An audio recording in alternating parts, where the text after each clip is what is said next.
Hello दोस्तों, education point में आपका स्वागत है।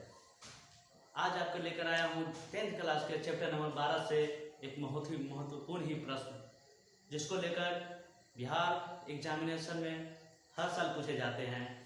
उसको लेकर हम आपको सामने आए हैं और ये आशा करता हूँ कि इस परीक्षा में जो 2022 में होने वाली है 10th क्लास के एग्ज़ाम, उसमें पूछा ही जाएगा। तो चलिए उस सवाल को लेकर चलते हैं और बतलाते हैं इस सवाल में क्या है। तो सवाल बतलाते हैं, दो वृत्तों की त्रिज्या क्रमशः 19 सेंटीमीटर और 9 सेंटीमीटर है। उस वृत्त की त्रिज्या ज्ञात कीजिए जिसकी परिधि इन दोनों वृत्त की परिधियों के योग के बराबर हो। तो इस प्रश्न को आपको हम हल करके दिखलाते हैं। चलिए बोर्ड पर चलते हैं, हल करके दिखलाते हैं। सबसे पहले लिखना है पहले वृत्त की त्रिज्या और दूसरे वृत्त की त्रिज्या। इससे हमें एक नए वृत्त की त्रिज्या या परिमाप ज्ञात होगा। ठीक है, तो इस पे उसके तरफ चलते हैं। हमें पहले लिखना है हल।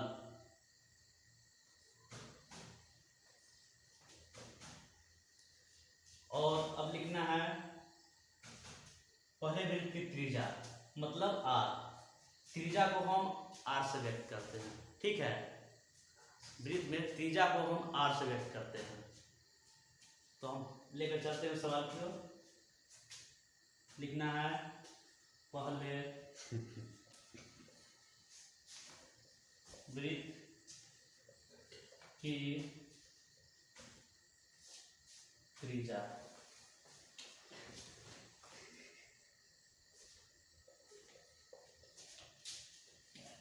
तो आपको बताया गया था पहले वृत्त की त्रिज्या जो 19 सेंटीमीटर है, तो हम लिखते हैं 19 सेंटीमीटर। और फिर से लिखना है दूसरे वृत्त की त्रिज्या। तो चलिए लिखते हैं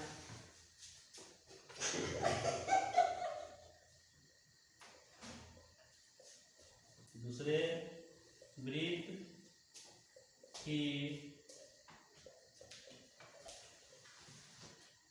त्रिज्या।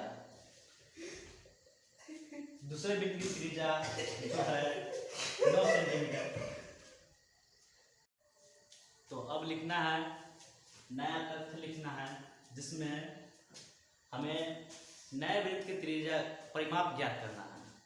नए वृत्त की परिमाप ज्ञात करने के लिए हमें लिखना पड़ेगा नए वृत्त की परिमाप बराबर पहले वृत्त की परिमाप प्लस दूसरे वृत्त की परिमाप। ठीक है, तो चलिए हम लिखते हैं। लिखना है नए वृत्त की परिमाप बराबर पहले वृत्त की परिमाप प्लस दूसरे वृत्त की परिमाप। वृत्त की परिमाप, दूसरे वृत्त की परिमाप। तो अब हमें पहले निकालना है पहले वृत्त की परिमाप, उसके बाद दूसरे वृत्त की परिमाप। तब उस दोनों को जोड़ने के बाद जो आ जाएगा वही नए वृत्त की परिमाप हो जाएगा। ठीक है, तो चलिए हम इसे बनाते हैं। हमें ज्ञात करना है नए वृत्त की परिमाप। तो चलिए हम चलते हैं बोर्ड की तरफ। लिखना है नए वृत्त की परिमाप। नए वृत्त की परिमाप लिखेंगे तो सबसे पहले हमें वृत्त की परिमाप वाला परिभाषा लिखना पड़ेगा, उसके बाद ही बनेगा। तो चलिए लिखते हैं लिखेंगे 2 पाई RL प्लस 2 पाई R2। ठीक है, चलिए अब इसको बनाकर देखते हैं।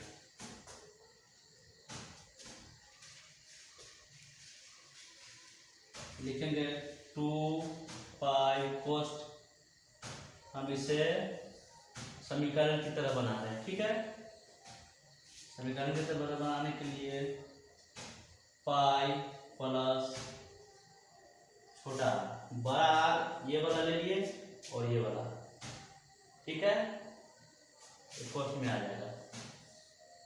ठीक है, कोष्ठ में आ जाएगा।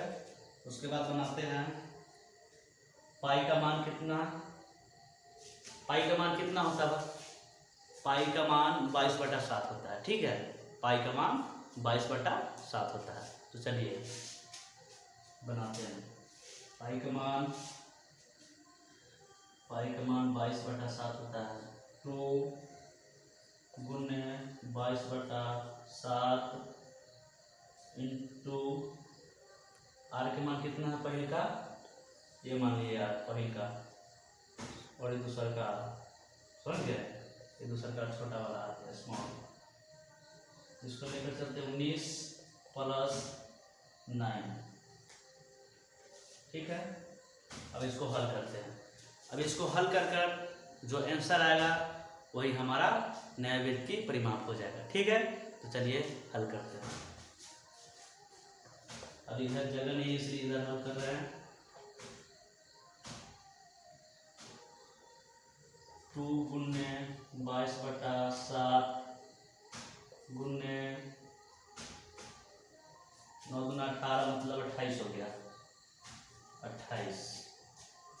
अब इसको बटाबर में गुना कर लेंगे, इधर बटाबर में गुना कर लेते हैं। ठीक है, चलिए करते हैं। बटाबर में गुना करेंगे, मान लीजिए बटा में 1 है, ये कटेगा नहीं तो ऊपर के ऊपर गुना कर दे, 22 गुना 44, 44/7 गुने 28।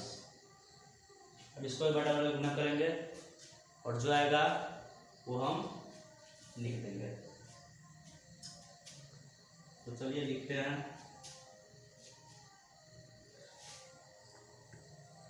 तो इसे कट जाएगा 7 चौक 28, 7 चौक 28 हो गया। अब इसको दोनों अब नहीं कटने वाला है तो इसके बाद लिख देंगे। अब इसको गुना करके लिख देंगे, दोनों को, इस दोनों को गुना करके लिख देंगे। तो 44 चौके 4 चौका 16 और 4 चौका 16, 16 1 17, 176। इसका आंसर हो गया। मतलब नए वृत्त की परिमाप 176 हो गया। ठीक है, समझ में आ गया। चलिए, किसी को समझ में नहीं आया तो कमेंट में लिखिएगा,